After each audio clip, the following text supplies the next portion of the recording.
Hi und willkommen.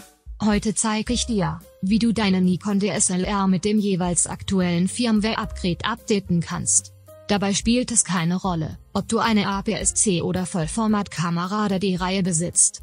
Folge einfach den einzelnen Schritten. Formatiere dir eine SD-Karte. Der Akku sollte möglichst voll sein. Geh nun auf die Nikon-Seite und dort unter Support im Download Center deine Kamera suchen. Unter dem Reiter Firmware lädst du die Software herunter.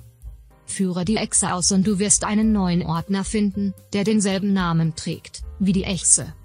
Darin findest du eine Datei. Verschiebe diese auf deine SD-Karte. Ohne den Ordner. Nur die Datei. Steck die SD-Karte in die Kamera. Im Menü findest du den Reiter Firmware. Du bekommst eine zweite Auswahlmöglichkeit. Folge nun den Schritten. Wenn alles passiert ist, schalte die Kamera aus und lösche die Datei auf der SD-Karte durch Formatieren oder so. Das war es schon. Obendrein kann man auch die Objektivverzeichnisliste der Kamera aktualisieren. Folge hierzu den gleichen Schritten. Viel Spaß!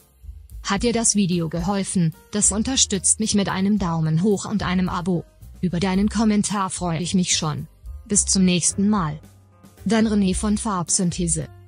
Heute gesprochen von Marlene, einer Text-zu-Sprache-Stimme von TTS MP3.